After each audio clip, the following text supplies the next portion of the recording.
사랑하는 형제자매 여러분, 오늘은 교회력으로 부활절 7째 주일입니다. 우리 주님께서 말씀하신 대로 죽은 자 가운데서 다시 살아나셔서 잠든 사람들의 첫 열매가 되셨습니다. 부활하신 주님으로 말미암아 믿음의 선배들뿐만 아니라 이 자리에 모인 저와 여러분에게도 죽음에 대한 승리와 부활을 주신 하나님께 감사를 드립시다. 그리스도의 십자가 순환과 부활을 통해 영원한 생명의 자리로 부르신 하나님 아버지께 이제 우리의 마음과 뜻을 다하여 영과 진리로 주님의 이름을 찬양하며 예배합시다. 아멘. 생명의 임금 영광의 주님 없는 삶을 헛될 뿐이라 주의 사랑으로 세상 이기고 요단 건너 본향 가게 하소서. 주님께 영광 다시 사신 주 사망 권세 모두 이기시었네. 주님께서 다스리시니 온 땅아 뛸듯이 기뻐하여라. 많은 섬들아 즐거워하여라. 구름과 흑암이 그를 둘러쌌다. 정의와 공평이 그 왕좌의 기초다. 우리 그 앞에서 나와서 애보산 대적을 불사른다. 그의 번개가 세상을 번쩍번쩍 비추면 땅이 보고서 두려워 떤다. 산들은 주님 앞에서 온 땅이 주님 앞에서 초처럼 녹아버린다. 하늘은 그의 의로우심을 선포하고 만백성은 그의 영광을 본다. 조각된 신상을 섬기는 자는 누구나 수치를 당할 것이며 헛된 우상을 자랑하는 자들도 부끄러움을 당할 것이다. 모든 신들아 주님 앞에서 엎드려라. 주님의 공의로우심을 시온이 듣고 즐거워하며 유다의 딸들이 기뻐 외칩니다. 주님은 온 땅을 다스리는 가장 높으신 분이시고 어느 신들보다 더 높으신 분이십니다. 주님을 사랑하는 사람들아, 너희는 악을 미워하여라. 주님은 그의 성도를 지켜주시며 악인들의 손에서 건져주신다. 빛은 의인에게 비치며 마음이 정직한 사람에게는 즐거움이 샘처럼 솟을 것이다. 의인들아, 주님을 기뻐하여라. 주님의 거룩하신 이름에 감사를 드려라. 아멘. 하늘의 찬송이 들리던 그날 죄악이 가득한 그날 밤에 동정녀 몸에서 탄생한 주님 우리를 구하러 오신 예수 살아서 사랑 죽어서 구원 묻혀서 내 죄를 담당하사 부활로 우리를 구하신 예수 다시 오시리 영광의 그날. 자비롭고 은혜로우시며 노하기를 도대하고 한결같은 사랑과 진실이 풍성하신 하나님께서는 우리의 악과 허물과 죄를 용서하신다고 하셨습니다. 이제 그 말씀을 의지하여 우리 죄를 고백하오니 주님께서 저에게 은총을 베푸시는 것이 사실이면 우리의 악과 우리의 죄를 용서해 주시고 모든 불의에서 우리를 깨끗하게 해주시고 우리를 주님의 소유로 삼아 주시옵소서. 주여 주 예수여 저를 기억해 주소서. 주여 주 예수여 당신 나라 임하실 때 주여 주 예수여 저를 기억해 주소서. 주여 주 예수여 당신 나라 임하실 때.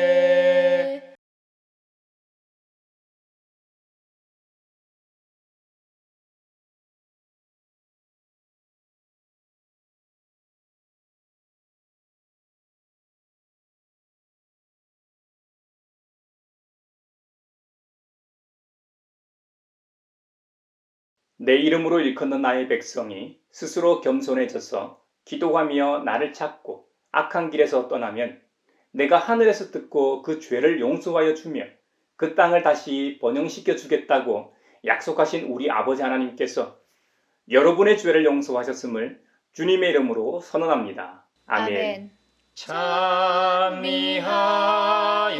찬미하여라 오 나의 영혼아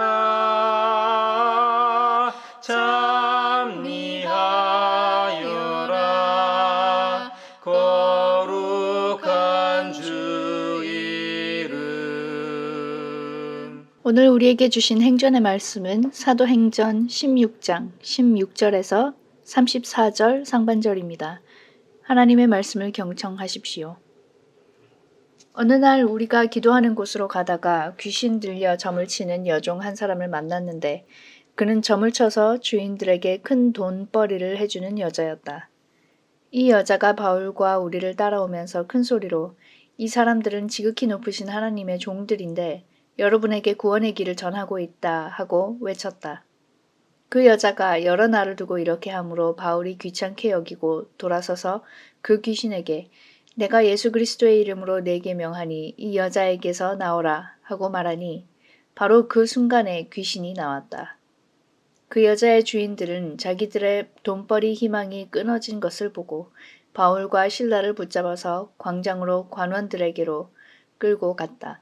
그리고 그들을 치안관들 앞에 세워놓고서 이 사람들은 유대 사람들인데 우리 도시를 소란하게 하고 있습니다.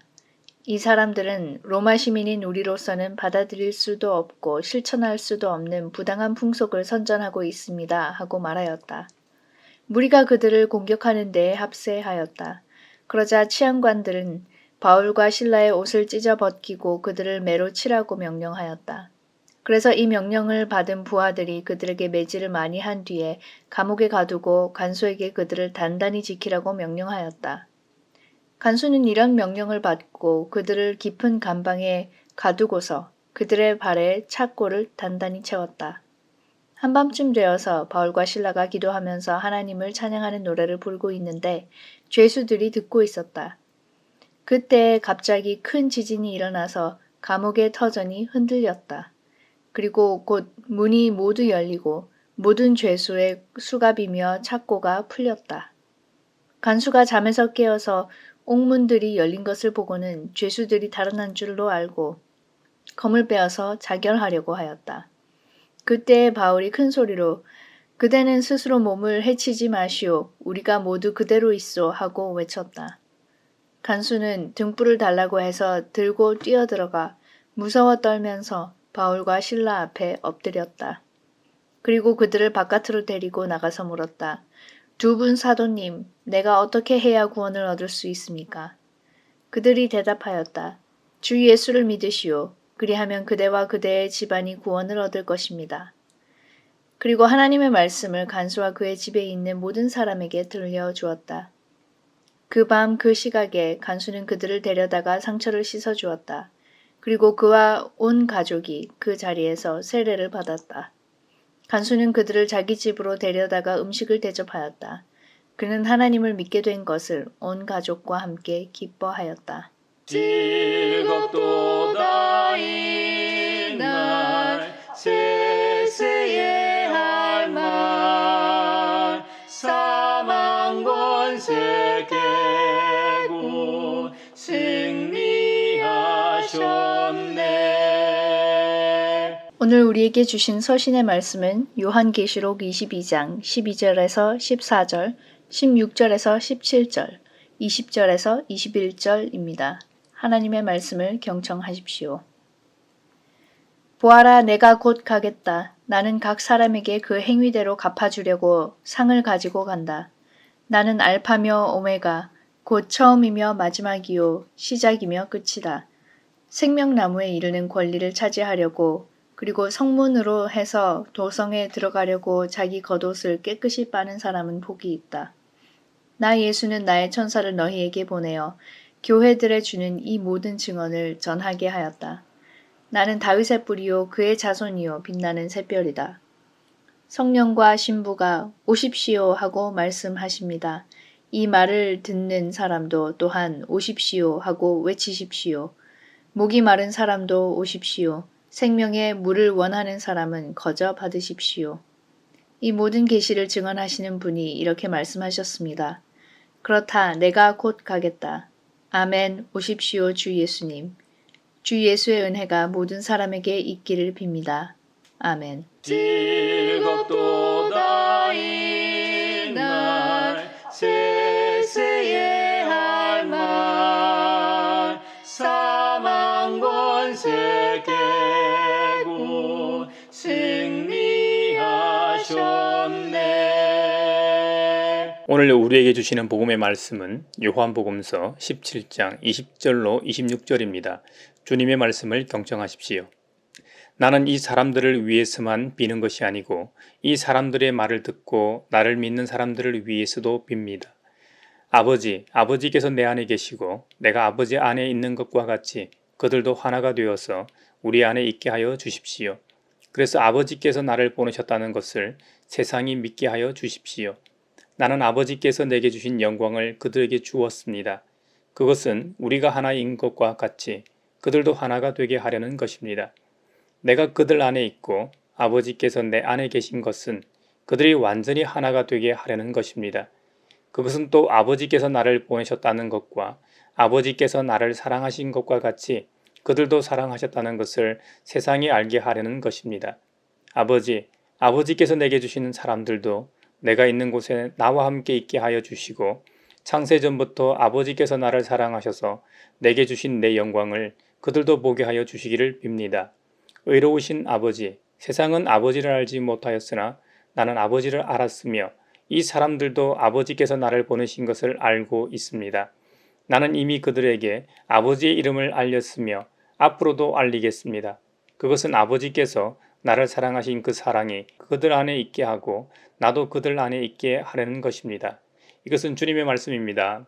하나님 감사합니다. 즐겁도다 이날 세세의 할말 사망 권세 깨고 승리하셨네. 사회를 위하여 기도합니다. 6월 1일 지방선거에서 교육감 선거가 치러집니다. 모든 지자체장 자리가 중요하지만 교육감은 특히 학생, 부모, 교사와 교육 관계자들의 삶의 아주 작은 부분까지 바꾸고 정할 수 있습니다. 앞으로 교육 교부금이 어떻게 쓰여질지, 자사고 폐지가 완성될 수 있을지, 학생 인권 조례가 계속될 수 있을지, 그리고 이 사회의 상류층의 교육 비리가 드러나 마땅한 심판을 받을 것인지는 교육감의 결정과 협조가 중요합니다. 모든 유권자가 투표를 하는 것뿐만 아니라 후보들에 대해 정보를 찾고 분별하기를 게을리하지 않게 하소서. 완벽하지 않아도 가장 바르고 포용적이고 민주적으로 교육 정책을 이끌어갈 사람이 각 지역에 뽑히게 하소서. 주님께 영광 다시 사신 주 사망 권세 모두 이기시었네. 교회를 위하여 기도합니다. 가시적 교회의 모델은 예루살렘 교회와 같은 초대 교회들입니다. 하지만 초대교회 역시 분열과 타락이 존재하였습니다. 도덕적 타락, 파벌로 인한 분열, 우상 제물 논쟁, 성령의 은사로 인한 논쟁, 부활 논쟁에 이르기까지 문제투성이었습니다. 하지만 사도 바울은 이런 교회들을 보며 냉소적으로 말하거나 외면하지 않았습니다. 오히려 그리스도의 심장으로 교회를 사랑한다고 고백하였습니다. 오늘날 한국 교회에도 부정적인 모습이 많습니다. 하지만 교회 안에서조차도 부정적으로 생각하고 말하고 교회를 떠나기까지 합니다. 참으로 안타까운 일이 아닐 수 없습니다. 사랑하는 주님, 우리 가양교회 성도들 그리고 한국교회 모두가 주님의 마음을 품게 하소서. 지구상에는 문제없는 교회는 없음을 알게 하시고 연약하고 타락한 인간들의 모임임을 또한 알게 하소서. 구원받았다고 해도 여전히 연약하여 깨지기 쉽고 작은 일로 분열하고 서로 상처 주고 상처받는 곳이 바로 우리 교회임을 인정하게 하소서. 그럼에도 불구하고 우리 주님처럼 그리고 바울처럼 모든 것을 사랑으로 돌아보는 교회 되게 하소서. 교회와 그리스도인은 사랑이 없으면 아무것도 아님을 알게 하시고 사랑이 우리의 사명이며 책임이요 운명임을 알게 하시고 한국교회 모두가 사랑의 경주를 하게 하소서. 주님께 영광 다시 사신 주 사망 권세 모두 이기시었네. 세계 평화를 위하여 기도합니다. 지난 화요일 미국 텍사스주 초등학교에서 총기 난사 사건이 일어나 19명의 학생과 2명의 교사가 살해당했습니다. 2021년에만 미국 학교에서 26번의 총기 사건이 있었고 2020년에는 자동차 사고보다 총기 폭력으로 죽은 어린이와 청소년이 더 많았다고 합니다. 미국인의 90%가 총기 소지 규제를 원하지만 총기협회의 로비를 받는 공화당 국회의원들은 수많은 사람들이 마트에서, 교회에서, 학교에서 총기 난사 사건으로 죽어가는데도 규제 법안을 통과시키지 않고 있습니다. 부디 더 이상 말로만 애도하지 않게 하시고 실질적으로 살인을 막는 법안을 통과시키게 하소서. 주님께 영광 다시 사신 주 사망 권세 모두 이기시었네. 점을 쳐서 주인에게 큰 돈벌이를 해주는 점치는 여자가 있었습니다. 이 점치는 여자가 선교 여행을 떠난 바울과 실라를 따라다니면서 큰 소리로 외쳤습니다. 이 사람들은 지극히 높으신 하나님의 종들인데 여러분에게 구원의 길을 전하고 있다고 말입니다. 이 여자가 한 번만 이렇게 외친 것이 아니라 여러 날에 걸쳐 여러 번이나 바울 일행을 따라다니면서 귀찮게 했다는 겁니다. 그래서 바울이 그 귀신에게 내가 예수 그리스도 이름으로 내게 명하노니 이 여자에게서 나오라고 선포했더니 바로 그 순간에 귀신이 그 여자에게서 나와서 자유롭게 했습니다. 이렇게 되면 어떤 일이 벌어지겠습니까? 점치는 여자의 주인이 가만히 있겠습니까? 물질 만능주의의 상징인 만모니즘이 지배하고 있는 이 세상을 보면서 그 당시의 상황을 짐작할 수 있을 겁니다. 자기들의 돈벌이 수단이 끊어진 것을 보고 바울과 실라를 붙잡아서 광장에 있는 관원들에게로 끌고 가는 상황이 벌어지고 말았습니다. 점치는 여자의 주인이 경찰에 고발한 상황이 된 것이죠. 고발 사유는 이 사람들은 유대 사람들인데 우리 도시를 소란하게 하고 있다. 이 사람들은 로마 시민인 우리로서는 받아들일 수도 없고 실천할 수도 없는 부당한 풍속을 전하고 있다는 내용이었습니다. 옛날에는 광장을 중심으로 도시가 돌아가고 있었습니다.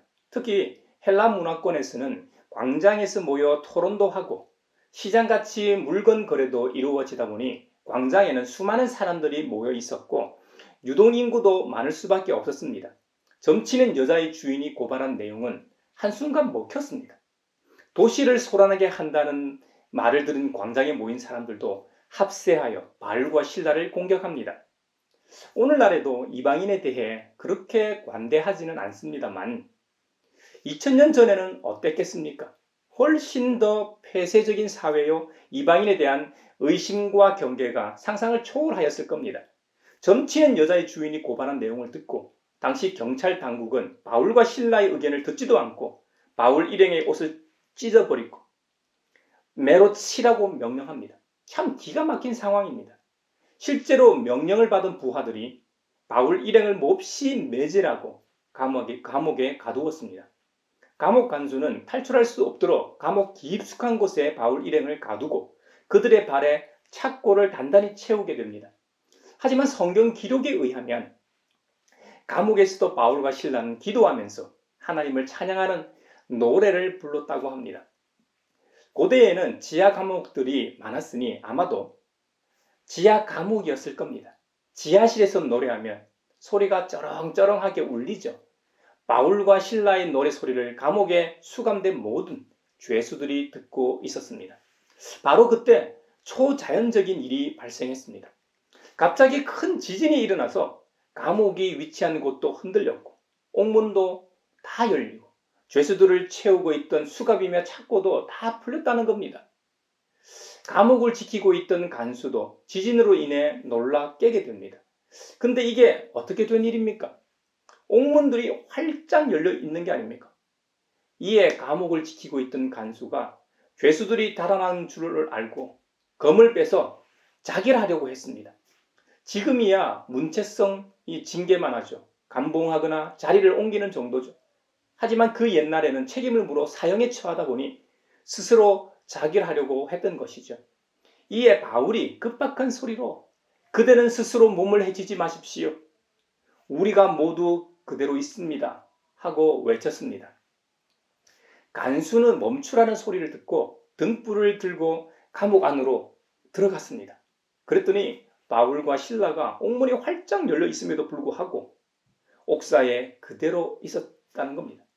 그랬으니 이 간수는 살았다 하는 안도의 한숨과 왜 도망가지 않았을까 하는 의문이 동시에 들었을 겁니다.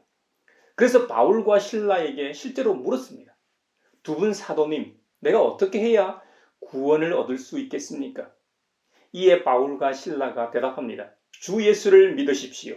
그리하면 그대와 그대의 집안이 구원을 얻을 것입니다. 하고 대답합니다. 크게 감동받은 간수는 바울과 실라를 자기 집으로 데려가서 상처를 씻어주고 음식까지 대접합니다. 그게 다가 아닙니다. 온 가족이 함께 세례까지 받게 됩니다.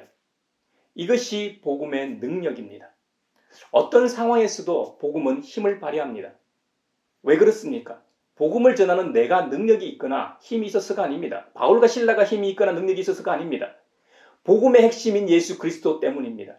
죽을 죄인을 향한 하나님의 사랑, 그 사랑 때문입니다. 하나님의 사랑의 표시가 성육신이고 사랑의 표현이 십자가의 죽음과 부활입니다. 이것이 우리를 향하신 하나님의 선하신 뜻이요 계획입니다. 이 놀라운 하나님의 사랑과 복음을 전하기 위해 바울과 실라가 목숨을 걸고 선교 여행을 하고 있는 중입니다. 그래서 복음을 전하다 억울하게 잡혀 매를 맞기도 하고 옥에 갇히기도 했던 겁니다. 사실 바울 일행은 아무 잘못이 없습니다. 점치는 여자의 주인이 말하는 것처럼 도시를 소란하게 한 적이 없습니다. 귀신에 사로잡혀 있던 불쌍한 여자를 귀신으로부터 자유하게 했을 뿐입니다. 이것은 감사와 칭찬을 받을 일이지 고발되어 감옥에 갇힐 일이 아닙니다. 창세기의 요셉이 형들로부터 미움을 샀을 때 여러 고초를 당하고 죽음의 고비도 수도 없이 넘겼습니다. 세월이 흐른 후 요셉은 세계 최강국인 이집트의 총리 대신이 되어 있었고 형들은 흉년으로 도움을 구하러 온 상황에서 서로 대면하게 됩니다. 참으로 우리 입장에서 보면 통쾌한 장면이기도 하지만 기가 막힌 상황 아닙니까? 총리 대신이 자신들이 몇 번이나 죽이려고 했던 요셉임을 알고 형들은 속으로 이제 우리는 죽었구나 했을 겁니다. 하지만 요셉은 참으로 놀라운 말을 합니다. 두려워하지 마십시오. 내가 하나님을 대신하기라도 하겠습니까? 형님들은 나를 해치려고 하였지만 하나님은 오히려 그것을 선하게 바꾸셔서 오늘과 같이 수많은 사람의 생명을 구원하셨습니다. 하고 말합니다. 여러분, 만약 여러분이 요셉과 같은 상황과 입장이라면 어떻게 하겠습니까? 요셉은 오직 하나님만 바라보았습니다. 그렇기 때문에 형들을 용서하고 이렇게 고백할 수 있었던 것입니다. 이것이 우리 예수님의 마음입니다. 사도 바울은 우리에게 빌립보서 2장 5절에서 이렇게 권면합니다.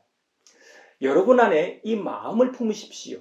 그것은 곧 그리스도 예수의 마음이기도 합니다. 사도 바울은 그리스도의 겸손을 말하면서 주님의 마음을 품으라고 권하고 있는데요. 무슨 일을 하든지 경쟁심이나 허영으로 하지 말고 겸손한 마음으로 하고 자기보다 서로 남을 낮게 여기라고 합니다. 또 자기 일만 돌보지 말고 서로 다른 사람들의 일도 돌보라고 권합니다. 이것이 바로 주님의 마음이기 때문입니다. 주님 예수 그리스도께서는 십자가에서 죽기까지 우리를 사랑하셨습니다. 물론 부활을 알고 계셨지만 진정으로 우리를 사랑하셨기 때문에 그 무시무시한 십자가의 길을 가실 수 있었습니다. 이것이 복음입니다. 사도 바울은 바로 이 메시지를 전하고 있습니다.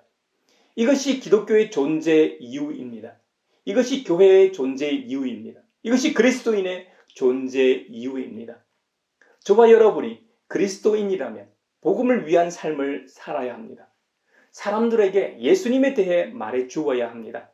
십자가의 은혜와 부활을 말해야 합니다. 그리고 부활하신 주님께서 말씀하신 대로 주님은 반드시 재림주로 다시 오심을 전해야 합니다. 재림주로 오실 주님은 내가 곧 가겠다 말씀하십니다. 심지어 각 사람에게 그 행위대로 갚아주려고 상을 가지고 오신다고 합니다. 이것에 관련된 이야기가 요한계시록에 기록되어 있습니다.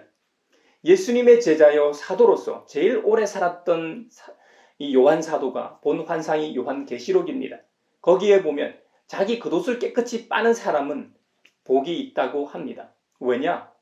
하늘에서 내려오는 거룩한 도성 예루살렘에 들어가기 위해서 깨끗하게 빤다는 것이죠. 우리도 잔치집에 갈 때는 단정하게 옷을 차려 입거나 한껏 치장하지 않습니까? 심지어 하늘 잔치에 참여하는 사람은 어떻겠습니까? 그 도성에 들어간다는 것은 그 도성 안에 있는 생명나무에 이르기 위함이죠. 그래야 영원히 살기 때문일 겁니다. 재림주로 오시는 예수님께서 주님의 천사를 우리에게 보내시어 교회들에 주는 이 모든 증언을 또한 전하게 하신다고 합니다. 요한계시록에 기록된 말씀들은 대부분 비유들이지만 특히 오해하기 쉬운 게 계시록 22장 17절에 나오는 성령과 신부라는 구절일 겁니다. 여기 기록되어 있는 신부라는 원어는 뉘페라는 단어입니다. 뉘페. 문자적으로는 주로 정혼한 여인이나 이제 갓 결혼한 새댁을 의미합니다. 하지만 성경에서는 주로 그리스도의 신부인 교회를 상징합니다. 교회 말이죠. 그런데 성령은 무엇을 뜻할까요? 요한 사도는 요한복음에서 성령의 다른 이름을 보혜사, 즉 파라클레토스라고 하였습니다만 여기서는 성령을 푸뉴마라는 단어를 사용하고 있습니다. 푸뉴마. 헬라어 푸뉴마라는 단어는 여러 가지 뜻을 가지고 있는데요. 본래 바람이 불다라는 의미로 공기의 움직임을 나타내는 단어입니다. 또 들숨 날숨 같은 호흡을 의미하기도 합니다. 그리고 삶의 활력을 불러일으키는 의미로 사용되기도 했습니다. 그러나 신약 성경에서는 주로 육신과 몸과 대조되는 개념으로 인간의 영적 정체성을 나타낼 때 주로 사용되었습니다. 이런 의미에서의 푸뉴마는 하나님을 정확하게 인식할 수 있는 인간에게만 주어진 것입니다. 구약 시대의 모든 선지자들 속에서 역사하신 성령님을 가리킵니다. 그리고 예수님을 주님으로 고백하게 하는 분이십니다. 지난 시간에 다루었습니다만 성령님은 거룩하신 예수 그리스도의 영이십니다. 요한복음 2장과 3장에 보면 소아시아 7교회들에게 선포할 때 중복적으로 등장하는 말이 성령이 교회들에게 하시는 말씀을 들으라 라는 반복구가 나오는 것을 볼 때 성령님과 예수님은 같은 분이심을 알 수 있습니다. 원문에서는 성령과 신부가 그리고라는 단어로 연결되어 있습니다. 그 말은 이 두 단어가 본질적으로 매우 밀접한 관련을 맺고 연합되어 있음을 보여줍니다. 그리고 장차 주님의 신부로서의 교회가 주님께서 말씀하신 보혜사 성령님을 통해서 여러 사역들을 하는 것이 얼마나 중요한 것인지를 강조하는 것이죠. 계시록 22장 17절 전체 내용은 이렇습니다. 성령과 신부가 오십시오 하고 말씀하십니다. 이 말을 듣는 사람도 또한 오십시오 하고 외칩시오. 목이 마른 사람도 오십시오. 생명의 물을 원하는 사람은 거저 받으십시오. 이것을 원어의 의미를 살려 직역하면 다음과 같습니다.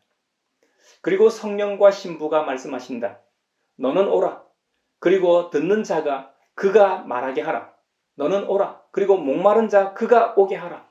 원하는 자 그가 생명의 물을 값없이 받게 하라 입니다. 듣는 사람, 목이 마른 사람, 원하는 사람은 누구나 오기만 하면 생명의 물을 거저 받는다고 하십니다. 원하는 자 누구에게나 공짜로 그냥 주십니다. 이 얼마나 풍요롭고 은혜로운 일입니까? 값없이 그냥 주십니다. 우리가 대가로 어떤 것을 지불하거나 어떤 조건이 있는 것이 아닙니다. 아무 이유 없이 그냥 주시는 선물입니다. 그래서 라틴어 성경에는 이 부분을 은혜라고 번역했습니다. 예수 그리스도의 무조건적인 대속적 은혜를 강조한 것이죠.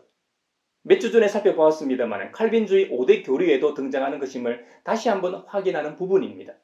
성령과 신부가 오십시오 하고 말씀할 때 이 말을 듣는 사람들도 똑같이 오십시오 하고 외친다는 겁니다. 이것은 모든 그리스도인들은 선교적 삶을 살아야 함을 말하는 것입니다. 예수님께서 비유로 말씀하신 것처럼 초대를 받은 사람은 그 초대를 다른 사람들에게 전해야 합니다. 교회에서는 흔히들 교회의 부흥을 위해 빈자리를 채워야 한다고 합니다. 그것도 좋은 일입니다. 본질적으로 그 자리를 채운다는 것은 하나님 나라의 빈자리를 채우는 것입니다. 빈자리 채움을 요한계시록에서는 거룩한 도성 예루살렘에 참여하는 것으로 묘사되고 있습니다. 요한계시록의 마지막 구절이자 성경 전체의 마지막이 요한계시록 22장 20절 21절입니다. 그 내용은 다음과 같습니다. 이 모든 계시를 증언하시는 분이 이렇게 말씀하셨습니다. 그렇다. 내가 곧 가겠다. 아멘. 오십시오. 주 예수님. 주 예수의 은혜가 모든 사람에게 있기를 빕니다. 아멘. 누가복음 24장 44절에 보면 부활하신 예수님께서 이렇게 말씀하셨습니다. 내가 전에 너희와 함께 있을 때에 너희에게 말하기를 모세의 율법과 예언서와 시편에 나를 두고 기록한 모든 일이 반드시 이루어져야 한다고 하였다. 누가복음 24장 44절에 의하면 모든 성경은 예수님에 관한 책이라는 말입니다. 오실 메시아와 오신 메시아에 관한 책이라는 의미이지요. 그렇다면 이 성경책은 결국 예수님 자신이 증언하신 셈입니다. 그런 의미에서 성경 전체의 마지막 부분인 계시록 22장 20절에서 이 모든 계시를 증언하시는 분이 요한 사도에게 이렇게 말씀하셨다고 기록하고 있는 것입니다. 그 주님께서는 내가 곧 가겠다고 하셨다는 겁니다. 재림의 임박성을 강조하시는 것이죠. 그 말은 주님께서 정말 우리 세대에 오신다는 말이 아닙니다. 주님께서 이렇게 말씀하신 후 2000년이라는 시간이 흘렀습니다. 그렇다고 오시지 않는다는 말도 아닙니다. 주님께서 제자들이 그때가 언제인지 질문했을 때 그날과 그 시는 아버지만 아신다고 분명히 선을 긋고 말씀하셨습니다. 이것은 기독교가 본질적으로 종말론적 구원관을 가지고 있다는 말입니다. 인간은 누구나 한 번 왔다 100년도 채 살지 못하고 반드시 죽습니다. 죽음 이후 모든 것이 끝나는 것이 아님을 성경은 말하고 있습니다. 죽음 이후 반드시 하나님 앞에 서게 됩니다. 그리고 우리의 믿음과 믿음에 대한 행실에 대하여 심판을 받게 돼 있다는 겁니다.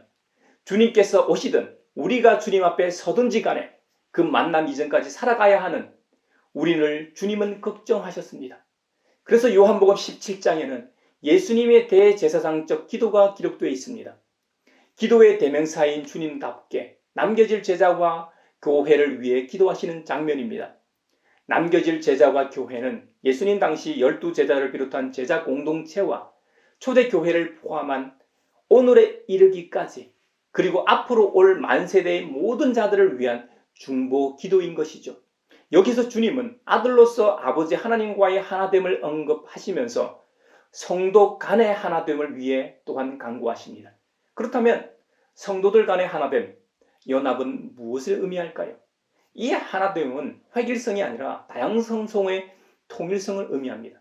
고린도전서 12장 지체의 비유에서 강조하는 것처럼 몸은 하나인데 많은 지체가 있고 몸의 지체는 많으나 한 몸을 이루는 것처럼 성도들 간의 연합도 이래야 한다는 겁니다. 몸의 머리 되신 예수님 안에서의 일치를 말하는 것이죠. 그러한 의미에서 저를 포함하여 현대 교회나 성도들은 자신이 믿는 신앙과 신학적 견해 차이가 아니라 세상적 이해관계에 따라 일치를 외면하는 경우가 많은 것 같습니다. 성경의 가르침에 따르면 이것은 절대로 용납될 수 없는 행위입니다. 사도 바울이 에베소 교회와 성도들에게 편지를 통해 권면했던 것처럼 겸손함과 온유함으로 서로 깍듯이 대하고 오래 참음과 사랑으로 서로 용납하고 성령께서 평화의 띠로 묶고 하나 되게 해 주신 것을 힘써 지킴으로써 하나 되어야 하나님께서 기뻐하시고 하나님께 영광이 되는 것입니다. 세속적 여러 요인에 의한 입장 차이로 이 하나됨을 깨거나 주님의 몸된 연합을 해치는 일이 없기를 바랍니다. 성경 전체 마지막 부분인 요한계시록 22장 끝부분에 아멘 주 예수여 오시옵소서라는 말이 있다고 했는데요. 원어로는 아멘 에르쿠 큐리에 이예수입니다. 아람어로는 마라나타입니다. 마라나타 많이 들어보셨죠? 보통 마라나타라고 하지요. 이 말에는 엄청난 사실이 내포되어 있습니다. 특히나 요즘 같은 과학이나 이 과학이 고도로 발달하고 의술도 발전하여 인간 수명이 곧 100세를 넘을 거라는 기대가 한껏 높은 시대에는 안 맞을 것 같지만 인간 문제의 해답을 인간이 찾을 수 있습니까? 제4차 산업, 메타버스 등을 통한 새로운 환경에서 살아간다고 해도 인간은 천년만년 살 수 있는 존재가 아닙니다. 몇 년 더 살다 가는 인생입니다. 인간 역사 전 과정을 주관하시는 분이 따로 있음을 성경은 말씀하고 있습니다. 그 성경에는 창조주로서 이 세상을 창조하셨고 지금도 살아계시고 역사의 주관자 되신 주님께서 재림주로 다시 세상에 오실 거라고 기록하고 있습니다. 여러분, 그래서 성경 마지막 부분에 마라나타, 즉 아멘 주 예수여 오시옵소서라는 신앙 고백적 말로 마무리하는 것입니다. 알파며 오메가, 곧 처음이며 마지막이 시작이며 끝이신 예수 그리스도의 말씀에 대하여 요한 사도가 대답하고 있습니다. 요한 사도의 믿음의 고백이 성경에 들어가 있는 이유가 뭘까요? 사도 바울이 빌립보 감옥에서 절망하지 않고 믿음의 주여 온전하게 하시는 주님을 바라보고 기도하며 찬양하였던 것처럼 믿음의 사람인 우리도 종말론적 구원관을 가지라는 의미일 겁니다. 주님께서 다시 오실 것에 대한 확신으로 기도를 드리고 찬양하라는 의미입니다. 이번 한 주간도 믿음의 사람으로서 혹 어려움과 난관이 있을 때 고난 너머에 계신 주님을 바라보며 기도하며 찬양으로서 승리하는 저와 여러분이 되기를 바랍니다.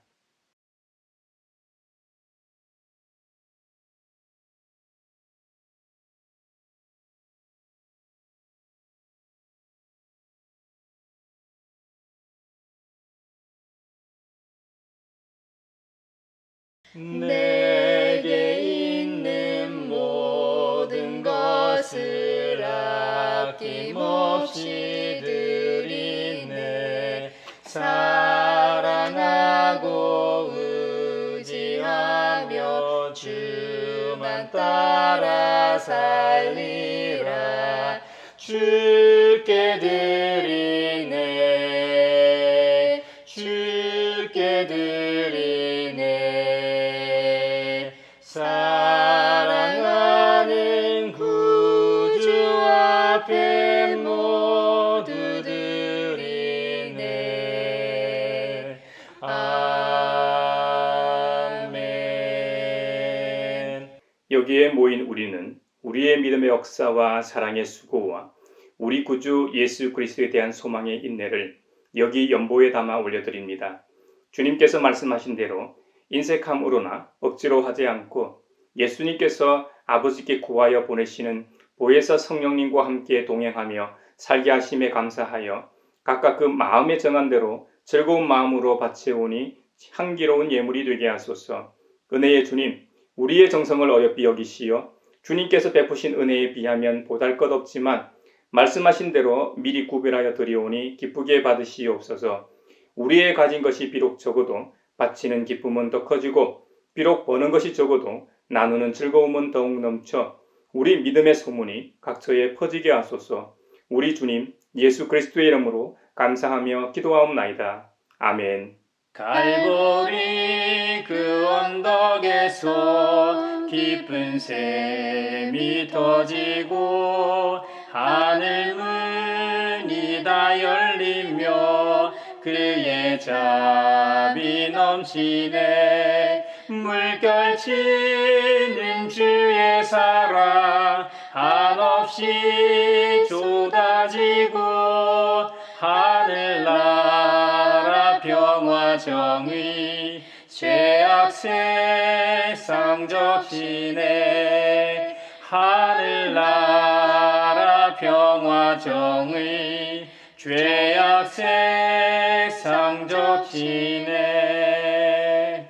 서로 평화 인사를 나누겠습니다. 주님의 평화를 빕니다. 주님의 평화를 빈다 얘들아. 주님의 평화가 여러분과 함께 하시길 바랍니다. 이제 축도하겠습니다. 우리를 하나님 나라의 백성으로 부르신 아버지 하나님께서 여러분에게 복의 복을 내려주셔서 언제 어디서나 여러분을 지키시기를 원하며 주님께서 그분의 인자한 얼굴을 여러분에게 비추사 필요에 따라 물질과 건강과 은혜 베푸시기를 원하며 주님께서 여러분이 하는 일과 가정과 자녀들과 함께 하시길 원하며 주님의 몸된 하나의 거룩하고 보편적인 사도적인 모든 교회와 코로나 종식을 바라는 이 나라와 세계 그리고 우크라이나 전쟁 중 종식과 오늘 말씀처럼 재림주로 오실 주님을 만날 때까지 우리를 위해 기도하심을 믿는 사람들 위에 평강 주시기를 성부와 성자와 성령의 이름으로 축원하옵나이다. 아멘.